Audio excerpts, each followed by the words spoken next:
వందే మాత్రం. నేను మీ journalist Navata. Welcome to our political. విచిత్రమైన కాలం. రోడ్ల మీద రక్తం పారినా దాన్ని త్యాగం అంటున్నారు. ఒత్తిడికి లొంగిపోవడాన్ని సహనం అంటున్నారు.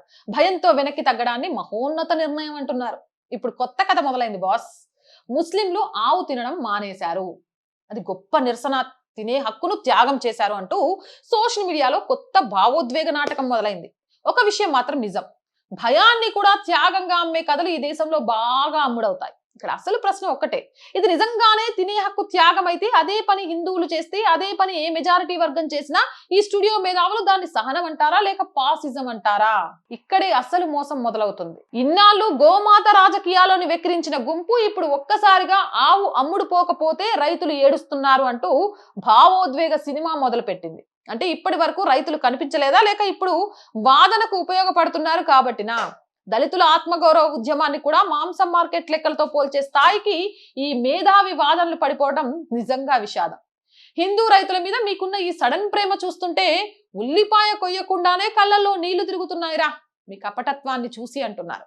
ఇంకా గొప్ప కామెడీ ఏంటంటే, ఇన్నాళ్ళు బీఫ్ నా హక్కు అంటూ ఫేస్బుక్ విప్లవాలు చేసిన వాళ్ళు ఇప్పుడు ఒక్కసారిగా పాడి పరిశ్రమ కుప్పకూలిపోతుంది అంటూ దేశ ఆర్థిక వ్యవస్థ కోసం కన్నీళ్లు పెడుతున్నారు. ప్రొఫైల్ ఫోటోకి నల్ల రిబ్బన్ పెట్టి దేశాన్ని కాపాడేశామనే భావనలో ఉండే డిజిటల్ వీరులు ఇప్పుడు రైతుల మీద ప్రేమ కురిపిస్తున్నారు. అంటే దేశ ఆర్థిక వ్యవస్థ మొత్తం మీరు తినే గొడ్డు మాంసం పైనే నడిచిందా? మీరు రోజుకి 2 ముక్కలు నమలకపోతే ఇక్కడ నిర్మలా సీతారామన్ బడ్జెట్ కాగితాలు సర్దుకోవాలా ఏంటి? అప్పుడు శాస్త్రీయత, ఇప్పుడు భావోద్వేగం, అప్పుడు హేతువాదం, ఇప్పుడు బ్రతుకు తెరువు కథలు. ఏసీ గదుల్లో కూర్చొని దేశ ఆర్థిక వ్యవస్థకు పోస్ట్ మార్టం చేసే సోషల్ మీడియా విప్లవ వీరులకు ఇప్పుడు రైతుల బాధ ఒక్కసారిగా గుర్తొచ్చింది. మీ సిద్ధాంతాలకు శాశ్వత రూపం ఉండదా లేక ప్రతిరోజు కొత్త నాటకానికి కొత్త రంగులా మారిపోతాయా?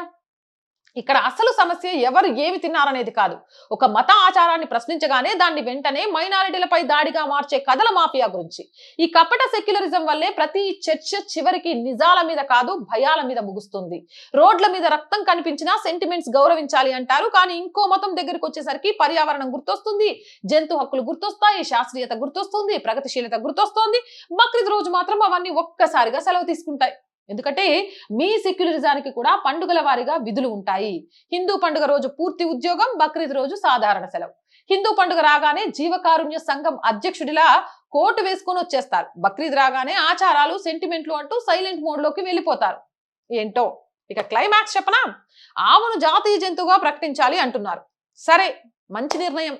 మరి అదే సమయంలో బహిరంగ వధ, రక్తం, బలి, కత్తులు, డ్రైనేజీల్లో ఎర్రని నీళ్లు ఇవన్నీ కూడా జాతీయ సంస్కృతిలో భాగమేనా? వీటిని ప్రశ్నిస్తే మళ్ళీ మైనారిటీలపై దాడి అనే పాత నాటకం మొదలవుతుందా? ఒకప్పుడు మతం మనిషిని మార్చేది, ఇప్పుడు కథలు అమ్మే దళారులు మాటలతో రక్తాన్ని శుభ్రం చేస్తున్నారు. హింసకు సెంటిమెంట్ ముసుగు వేస్తున్నారు, భయానికి త్యాగం రంగు పూస్తున్నారు. రేపు ఇదే రక్తాన్ని కూడా సాంస్కృతిక వ్యక్తీకరణ అని సభల్లో చర్చించినా కాదు సమర్థించినా ఆశ్చర్యపోనవసరం లేదు. గుర్తుపెట్టుకోండి, కత్తి ఒక జీవిని చంపుతుంది, కానీ హింసను కూడా నైతిక గొప్పతనంగా అమ్మే సమాజం కరుణనే చంపేస్తోంది. ఇకనైనా ఈ మేధావి సర్కస్ ఆపండి, లేకపోతే చాలా కష్టం. జై హింద్, జై భారత్. అండ్ రోజు చెప్తుందేనండి, our group of channels, our voice, our political, our Samskruti 3 మన ఛానల్సే. So please subscribe our channels. Content బాగుంది అనిపిస్తే లైక్ చేయండి, షేర్ చేయండి, మీ అభిప్రాయం ఏదైనా కామెంట్ చేయండి. అండ్ ఆర్థికంగా ఆర్ వాయిస్ కి చేయూతనందించండి. మీరు చేస్తున్న ఆర్థిక సహాయం వల్ల మాత్రమే ఈ ఛానల్ నడుస్తుంది. అలాగే సపోర్ట్ చేస్తారని ఆశిస్తున్నాం. ఆర్థికంగా సపోర్ట్ చేయాలి అంటే సబ్స్క్రిప్షన్ పక్కనే జాయిన్ అనే బటన్ ఉంది. 1 to 5 లెవెల్స్ ఉన్నాయి. ఏదో ఒక లెవెల్లో సపోర్ట్ చేయండి. స్క్రీన్ మీద గూగుల్ పే, ఫోన్ పేతో పాటు అకౌంట్ డీటెయిల్స్ ఉన్నాయి. మీకు తోచిన సహాయాన్ని అందించండి. వ్యాపార ప్రకటనల కోసం 8328500576 నెంబర్ని సంప్రదించండి. జై హింద్, జై భారత్.